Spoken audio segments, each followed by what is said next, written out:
Assalamualaikum warahmatullahi wabarakatuh. Waalaikumsalam warahmatullahi wabarakatuh. Selamat pagi Bapak Ibu guru yang hebat hari ini. Pertama-tama mari kita memanjatkan puji syukur kehadirat Allah Subhanahu wa taala karena hari ini kita sama-sama diberi kesempatan, diberi kesehatan untuk sama-sama hadir dalam program teman kita Guru Penggerak di SMP Negeri 1 Kolaka untuk mengikuti kegiatan diseminasi budaya positif dalam rangka penguatan dan implementasi kegiatan program Guru Penggerak. Harapan kami dari Sekolah SMP Negeri 1 Kolaka, semoga diseminasi hari ini bisa memberikan pelajaran besar buat guru-guru semuanya dan bisa menjadi pelajaran besar buat kita semuanya, sehingga ke depan SMP Negeri 1 Kolaka menjadi sekolah yang sudah bisa mengimplementasikan program-program yang disampaikan oleh pemerintah untuk dilaksanakan menjadi sebuah gerakan-gerakan pendidikan di sekolah kita. Kemudian yang kedua, semoga SMP Negeri 1 Kolaka dengan adanya diseminasi hari ini bisa dijadikan sebagai contoh dan teman-teman bisa membiaskan, bisa mengimplementasikan kepada sekolah-sekolah lain, guru-guru lain untuk dijadikan sebagai pegangan, kemudian mendukung program-program pemerintah. Kemudian kepada teman-teman yang hari ini bisa duduk di depan untuk mendiseminasikan programnya, semoga bisa lancar, kemudian bisa menjadi sebuah tanggung jawab besar dan kita semuanya bisa mencontoh budaya-budaya positif yang disampaikan oleh teman-teman kita, karena pada akhirnya juga kegiatan ini akan menjadi tanggung jawab kita semuanya untuk ditularkan kepada anak-anak kita dan menjadikan budaya-budaya baik di sekolah kita. Semoga ini semua bisa kita jalankan dan menjadi semangat untuk kita sebagai guru ke depannya. Kita akan dukung kegiatan-kegiatan pemerintah. Terima kasih. Dengan mengucapkan Bismillahirrahmanirrahim, acara diseminasi budaya positif di sekolah oleh calon guru penggerak saya buka dengan resmi.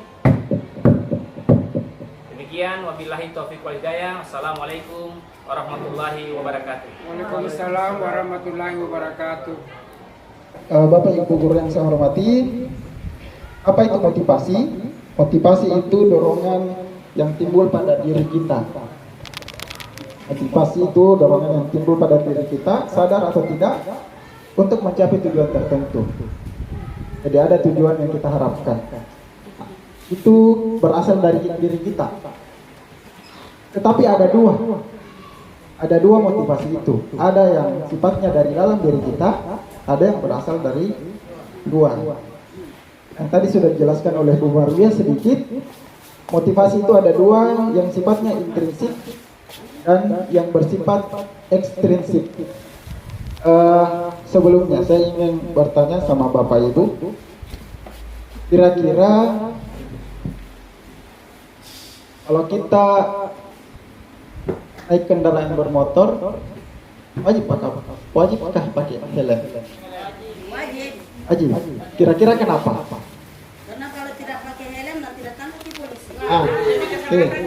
Yang lain ada? Oke, betul. Itu yang utama. Ya.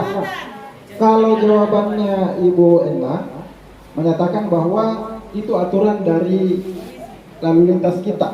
Nanti kita ditilang, ditangkap sama polisi. Berarti motivasinya muncul dari luar, gara-gara ada orang lain. Tapi kalau jawabannya Ibu Haji Musdalifah mengatakan untuk keselamatan diri kita, berarti dalam diri kita memang, bukan dari orang lain. Jadi kalau semuanya bisa menerapkan bahwasanya saya bermotivasi gara-gara dalam diri saya, insya Allah semuanya akan seperti itu.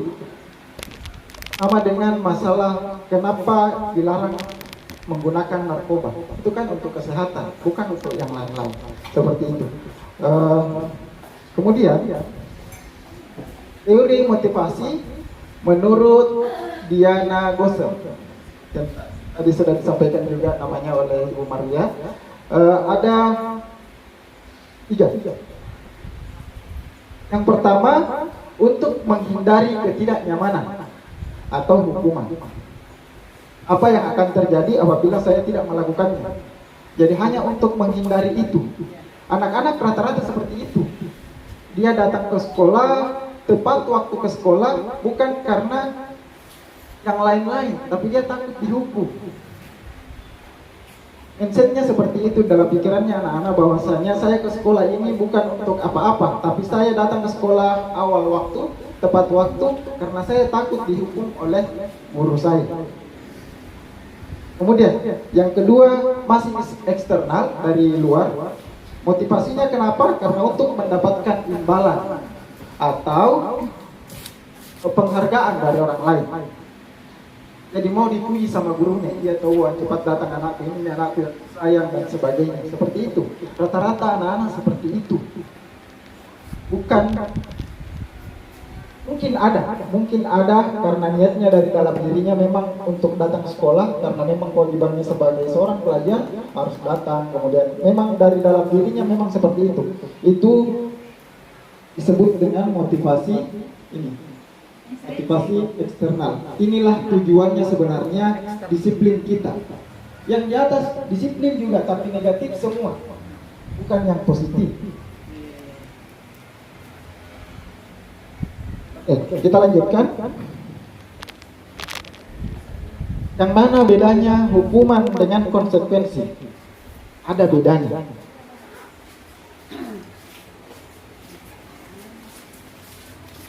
Ya, hukuman, kita sering memberikan hukuman sama anak didik kita.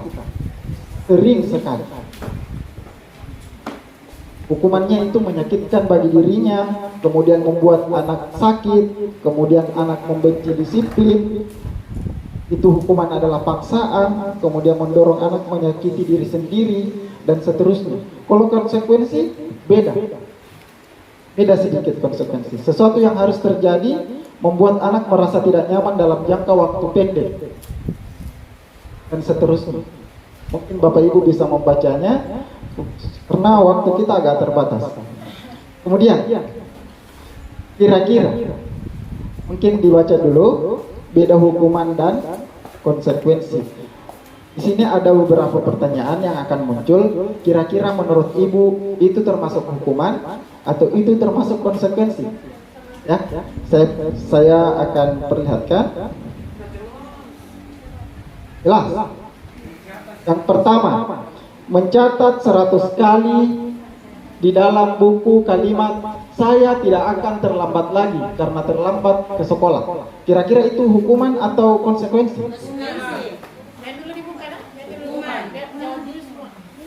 Hukuman. Yang kedua, lari mengelilingi lapangan basket 2 kali karena terlambat hadir di sekolah. Hukuman. Kemudian yang ketiga, murid diminta untuk push up 15 kali karena tidak menggunakan masker ke sekolah. Hukuman. Menggantikan kertas tugas teman yang telah dicoret-coret. Membersihkan tumpahan air di atas meja karena tersenggol pada saat belajar. Murid disuruh untuk tidak menggunakan sepatu seharian di sekolah karena tidak menggunakan sepatu hitam. Hukuman. Kemudian lari mengelilingi lapangan basket 2 kali karena terlambat 10 menit untuk pelajaran PJOK.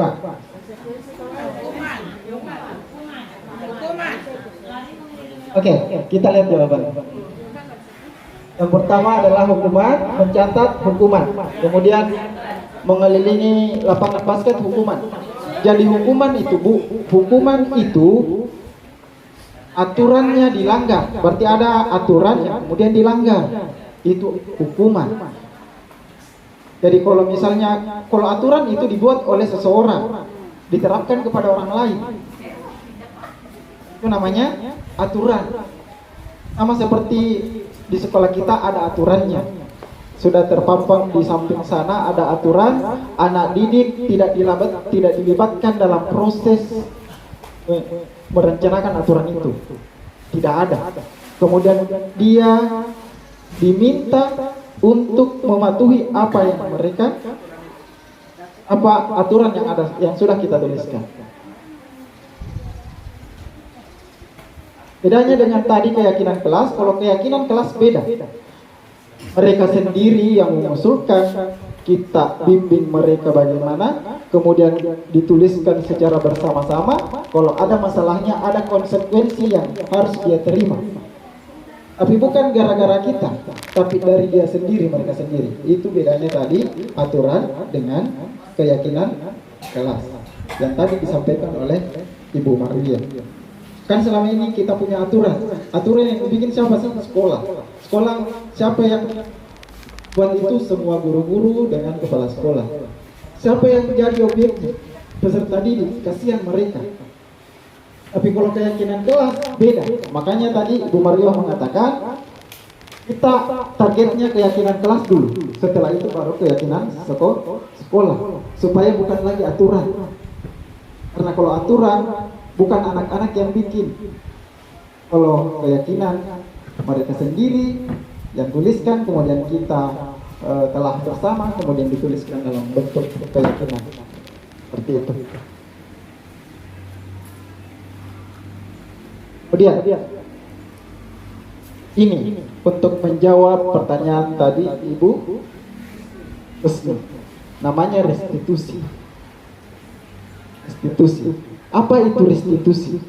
Proses menciptakan kondisi bagi murid untuk memperbaiki kesalahan mereka, sehingga mereka bisa kembali pada kelompok mereka dengan karakter yang lebih kuat. Restitusi juga merupakan proses kolaboratif yang mengajarkan murid untuk mencari solusi untuk masalah mereka. Jadi solusi yang dicarikan, bukan melulu masalah hukuman tanpa ada solusi. Nanti penerapannya mereka diajak berbicara, ditenangkan dulu hatinya. Pada saat siswa melanggar sesuatu, dipanggil baik-baik, ditenangkan hatinya, apa maunya, kemudian kita carikan solusi. Tidak melulu dimarahi. Sebenarnya kalau saya ambil benang merahnya dari modul 1 ini adalah kita itu disuruh memang untuk hubungan dengan siswa itu terjalin. Apa bahasanya itu ya? Ada hubungan yang baik yang terjadi antara kita dengan anak didik kita. Ya, betul, hubungan emosional yang terjadi. Itu. Kalau sudah terjalin itu Ibu, insya Allah anak didik kita akan hormat sama kita. Dan insya Allah akan kurang masalah pelanggaran-pelanggaran yang akan dia lakukan. Yang penting terjalin hubungan emosional yang sangat baik antara seorang pendidik dengan anak didiknya. Ciri-ciri restitusi bukan untuk menebus kesalahan. Jadi kalau ada anak-anak salah, dimarah-marah, belum apa-apa sudah dimarah-marah. Apalagi kalau guru BK harusnya dipanggil bagus-bagus, dudukkan.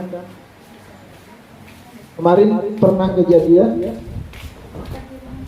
di sini, sempat di sini, siapa anak kelas 9C, anggotanya Basam, sempat saya terapkan restitusi itu untuk menyelesaikan persoalan yang dia lakukan. Dia sempat memeluk temannya, teman perempuannya, kemudian dipanggil di sini sampai dimarah-marahin. Begitu memang itu. Loh, diborogi. Harusnya dari hati ke hati dibicarakan kenapa sampai seperti itu, apa kira-kira solusinya, ke depan kamu seperti apa dan sebagainya. Saya sudah sampaikan kira-kira menurut kamu seperti ini. Kalau kamu punya anak saudara perempuan, tidak, kamu punya orang tua, ibu punya. Kira-kira kalau orang tuamu seperti itu, kamu mau tidak seperti itu? Dia katakan tidak, sampai dia menangis gara-gara seperti itu. Jadi untuk ibu guru, khususnya wali kelas, kemudian BK, kalau ada persoalan direstitusi dulu. Nanti ada videonya bagaimana tuh restitusi yang sebenarnya. Kita lanjutkan karena sebentar kita akan melihat bagaimana proses restitusi. Ya, Bapak Ibu. Ada 5 posisi kontrol. Posisi kontrol manusia ada 5. Nah, untuk mengetahuinya kita akan melihat videonya. Sebentar akan ada pertanyaan. Waktunya sekitar 12 menit videonya, Bu, lama. Oke ya? Kita dengarkan videonya.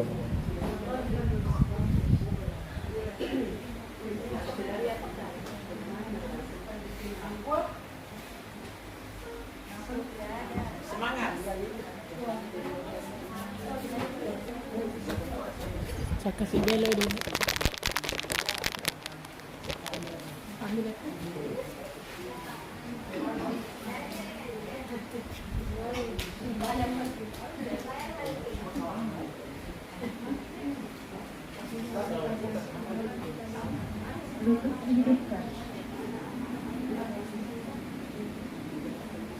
Dalam penerapan disiplin positif restitusi, salah satu program yang dikembangkan adalah 5 posisi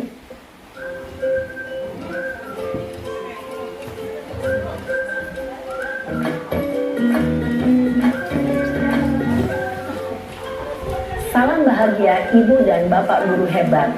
Dalam penerapan disiplin positif restitusi, salah satu program yang dikembangkan adalah 5 posisi kontrol. 5 posisi kontrol dalam restitusi adalah proses perjalanan seorang pendidik agar dapat mengenali dirinya. Pada video kali ini, kita akan membahas tentang 5 posisi kontrol yang dikembangkan oleh Diane Gossen dan contoh penerapannya.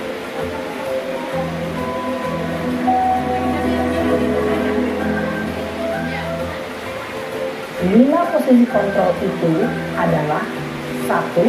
Posisi penghukum. 2. Posisi pembuat merasa bersalah. 3. Posisi teman. 4. Posisi pemantau atau monitor. Dan 5. Posisi manajer. Untuk lebih memahami kelima posisi tersebut, mari kita saksikan kasus kemarin yang terlambat hadir 20 menit di sekolah dan melihat bagaimana kelima posisi kontrol dalam menghadapi masalah tersebut.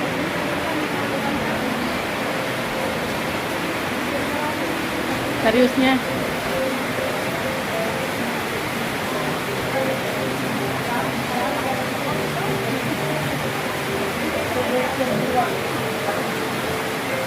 Wih, kaget kak. Sini kamu. Kaget kak. Selalu terlambat. Iya, iya. Kamu deh. Siapa yang begitu? Terlambat. Siapa yang begitu? Apa? Saya. Apa coba? Saya pertama. Alasan kamu apa lagi? Ngapain sih kamu tidak terlambat? Malah sekalian kamu jadi anak. Saya Dasar pemalas. Wih, Gak kapok-kapok.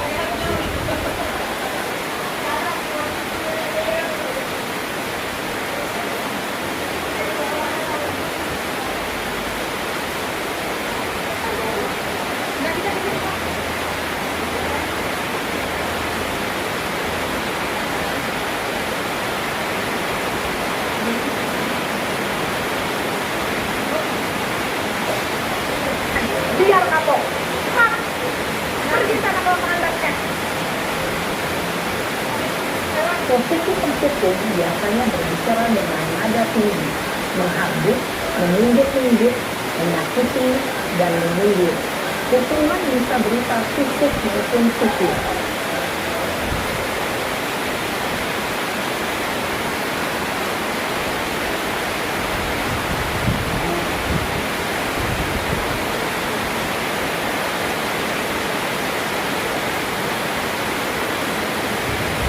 Posisi teman. Kamu deh, Pak. Malas sekali ya kamu jadi anak. saya Dasar pemalas. Gak kapok-kapok sih kamu. Sudah berapa kali terlambat. Sana, kamu keliling lapangan basket 2 kali. kenapa saya harus keliling lapangan basket, Bu? Kenapa? Kamu melawan ibu. Berani-beraninya jawab. Sudah terlambat, masih berani jawab pula. Sekarang, keliling lapangan basket 5 kali sekalian. Biar kapok. Pak, pergi sana ke lapangan basket. Posisi penghukum biasanya berbicara dengan nada tinggi, menghardit, menunjuk-nunjuk, menyakiti, dan menyindir. Hukuman bisa berupa fisik maupun psikis. Ibu dan Ya, yang posisi pertama penghukum. Rata-rata kita semuanya mungkin pernah berada pada posisi itu. Dan mungkin selalu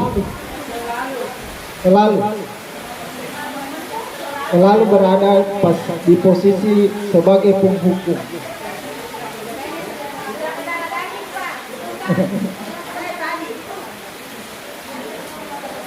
Ya, agak susah mungkin kita hilangkan, tetapi mungkin bisa dikurang-kurangi pelan-pelan, sama-sama bersama kita. Bagaimana caranya mengubah mindset kita untuk menjauh dari posisi kontrol sebagai seorang penghukum. Ya, kita lanjutkan posisi yang kedua. Pak guru hebat. Dampak yang terjadi pada murid ketika guru berada pada posisi penghukum adalah murid cenderung akan memberontak, bahkan menyimpan dendam.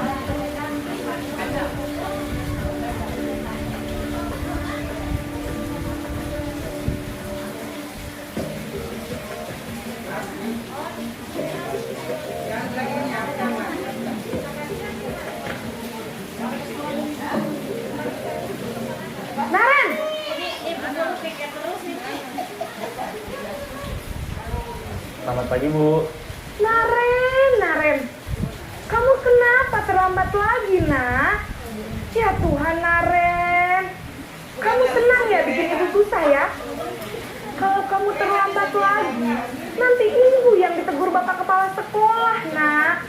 Disangka ibu tidak bisa membina kamu. Duh, gimana ini? Maaf, Bu. Duh, Gusti Naren, kamu suka ya kalau ibu ditegur bapak kepala sekolah? Terus, sekarang ibu harus tulis apa ini di buku absen? Ini kamu sudah sering terlambat loh. Ibu harus apa coba? Maaf, Bu. Maaf sekali. Ya sudah, lain kali jangan bikin ibu susah lagi ya, nak ya. Ibu tidak akan kuat lagi kalau kamu begini terus. Bisa jantungan kalau ibu ditegur bapak kepala sekolah. Sana cepat kelas. Maaf ya, Bu. Maaf sekali.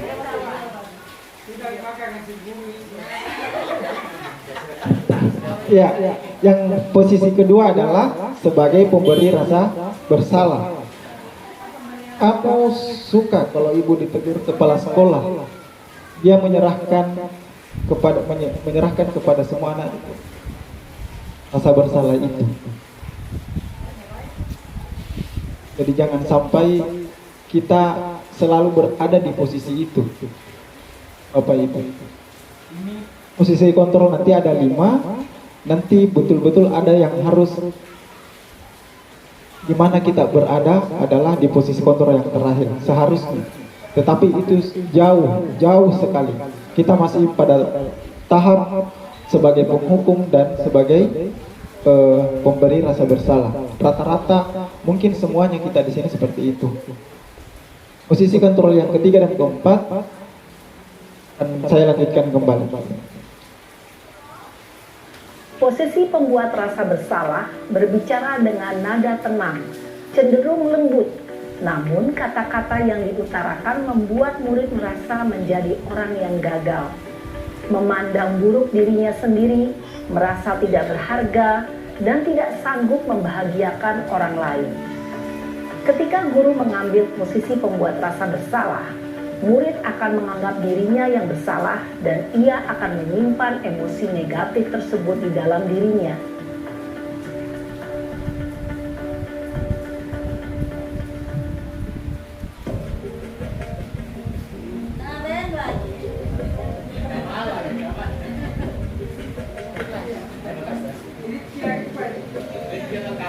Naren!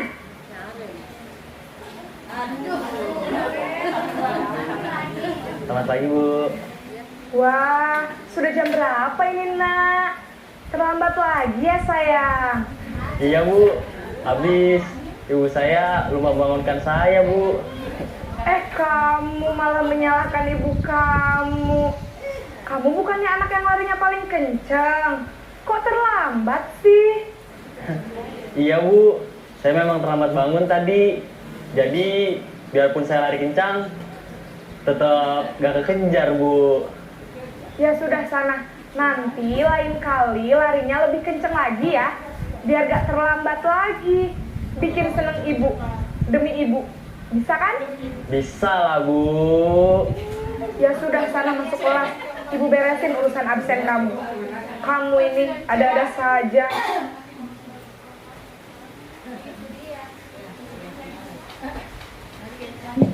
Iya, poinnya dibikin senang ibu. Bikin senang ibu dan seterusnya. Ketika sudah seperti itu, kita merasa berteman dengan siswa kita. Sebenarnya ini kurang bagus, tetapi setidaknya kita harusnya berada di level itu dulu. Kita bisa menjadi teman bagi siswa kita.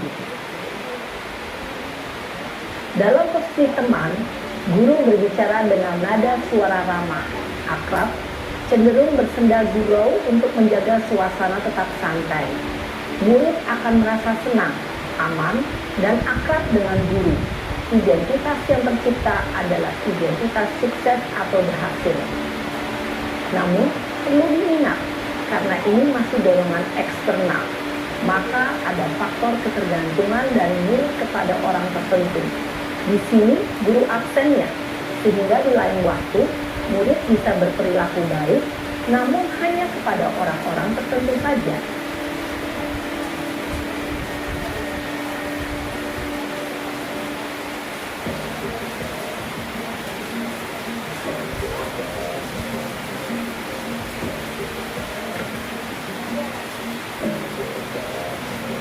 Naren!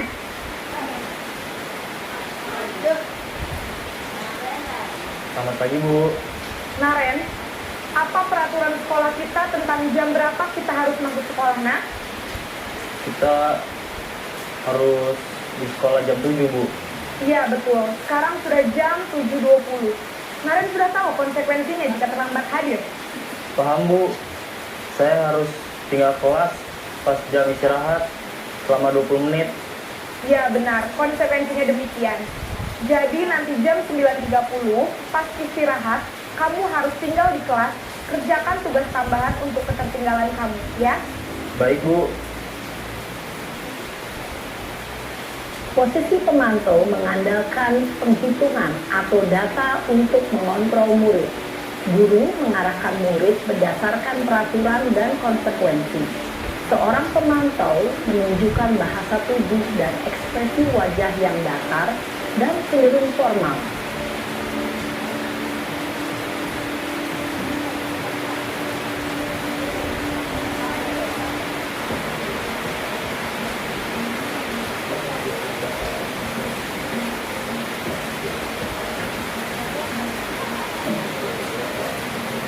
Naren!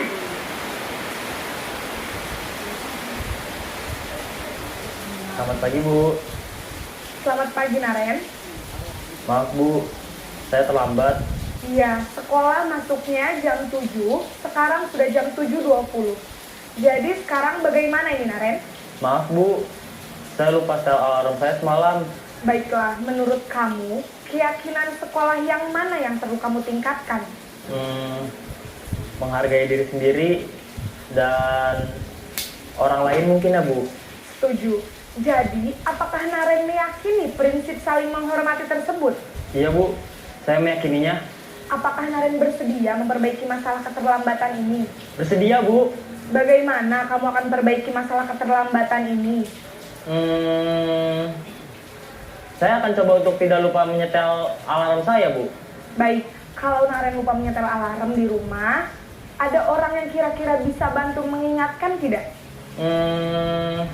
Ada Bu, kakak saya, Kak Ema. Ada lagi selain Kak Ema? Selain Kak Ema, ada ibu saya. Baik, jadi yang mengingatkan Naren adalah Kak Ema dan ibu kamu ya? Kira-kira akan mulai setel alarm kapan nih, Naren? Setelah pulang sekolah, akan segera saya lakukan. Baik, Jadi Naren akan setel alarm untuk bangun besok pagi dan akan diingatkan oleh kakak dan ibunda Naren ya. Ada lagi yang mungkin perlu dilakukan Naren agar tidak terlambat bangun lagi? Tidak ada, Bu.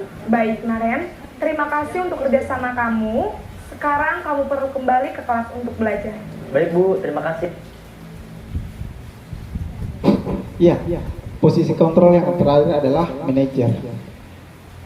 Kira-kira bisa seperti itu, Bu, Bapak?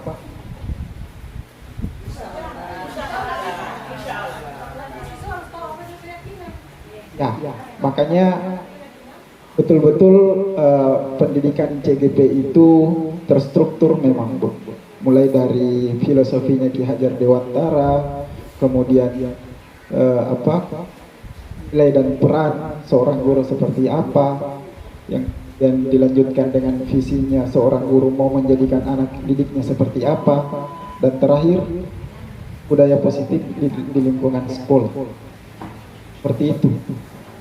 Jadi kalau misalnya untuk merubah kita menjadi posisi kontrol manager, tidak mungkin kita sendiri.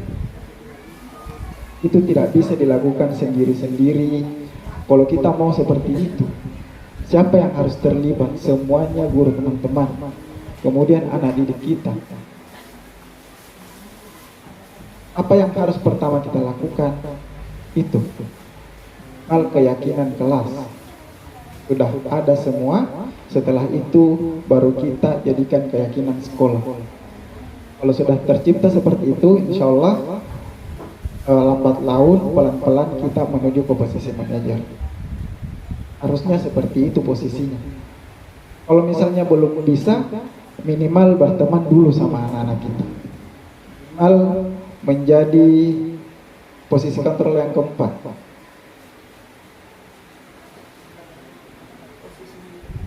Posisi apa namanya, Ibu? Yang ketiga teman, yang keempat apa? Ya, posisi kontrol pemantau. Sebagai pemantau. Oke, jadi ada 5 posisi kontrol. Yang pertama adalah penghukum. Yang kedua, membuat merasa bersalah. Yang ketiga, posisi teman. Yang keempat, pemantau. Dan yang terakhir adalah manajer. Untuk posisi penghukum dan pembuat rasa bersalah itu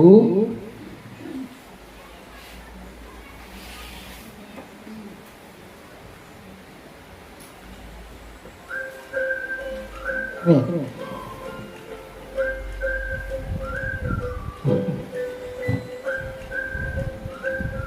Ini identitas gagal, kontrol dari luar. Motivasinya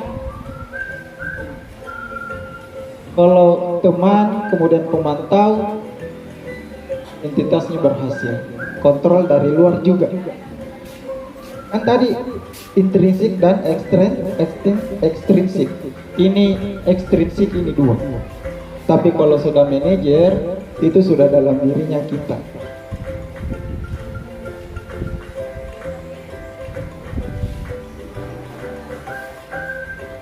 Membahayakan dampaknya pada murid ketika menjadi penghukum. Dia akan selalu mengulangi kesalahannya. Kalau misalnya membuat rasa bersalah, siswa akan merasa rendah diri. Itu dampaknya, Ibu. Kalau misalnya menjadi teman, dia lemah, tidak mandiri, karena selalu mau ditolong sama gurunya. Kalau pemantau, menitik beratkan pada sanksi atau hadiah untuk dirinya.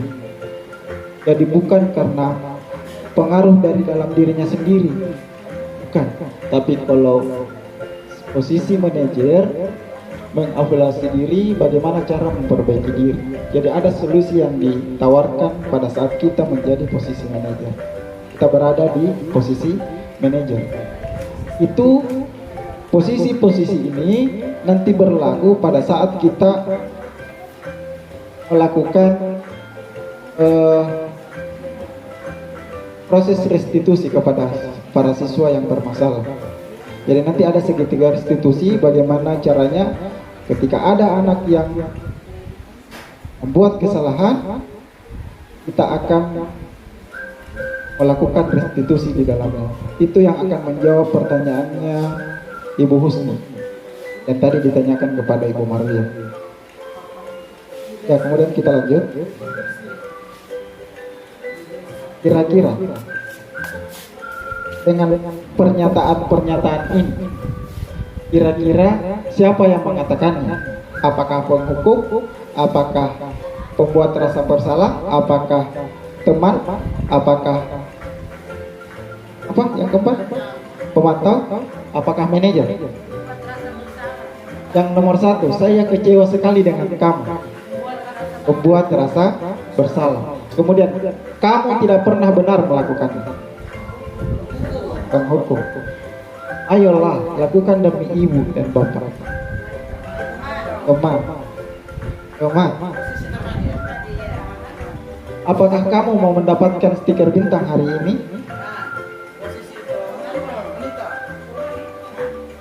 Bagaimana kamu bisa menyelesaikan masalah ini? Manajer. Yang terakhir, kamu selalu yang paling terakhir. Penghukum. Ya, kita lihat jawabannya. Yang pertama membuat terasa bersalah, yang kedua penghukum, yang ketiga teman, yang keempat pemantau, yang kelima manajer, yang keenam penghukum. Oke. Yang terakhir masalah segitiga restitusi. Ya. Untuk menangani persoalan-persoalan siswa, ada yang namanya segitiga restitusi. Tadi sudah dijelaskan dari awal apa itu segitiga restitusi, bagaimana ciri-cirinya.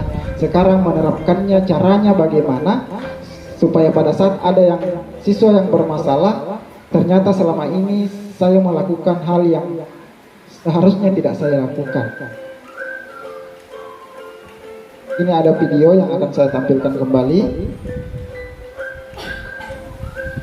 Mohon kepada wali kelas dan guru BK perhatikan dengan saksama. Jadi kalau misalnya ada persoalan-persoalan siswa, tidak usah dulu dibawa ke guru BK. Kalau bisa diselesaikan sama wali kelasnya dengan penerapan segitiga restitusi ini. Oke Bu ya.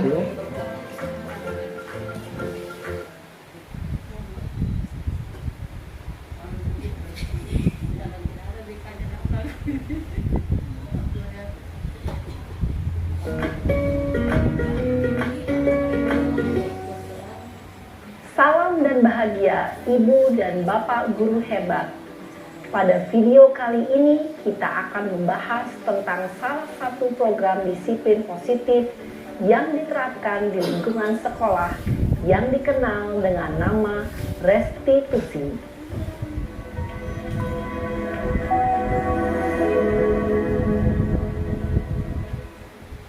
Restitusi dikembangkan oleh pakar pendidikan Diane Gosson, berlandaskan pada teori kontrol Dr. William Glasser.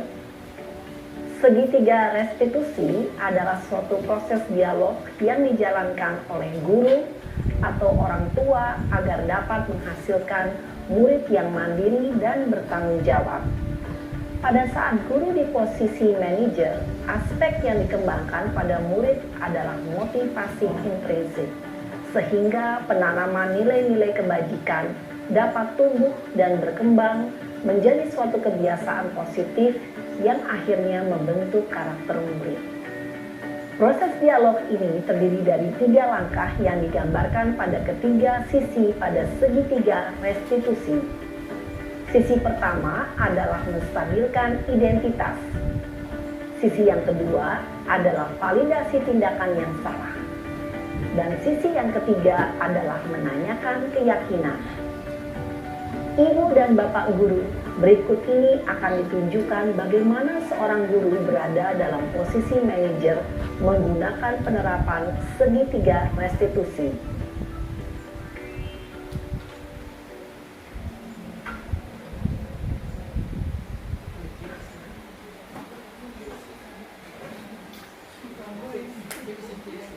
Siang Sarah. Siang Pak. Sudah lama nggak ketemu Sarah? kenapa hari ini ada di sini? Kesel Pak, kesel banget. Masa aku dikatain tukang fitnah Pak? Ya aku marah lah. Aku balik ngatain Eka di depan kelas. Kesel banget. Oh,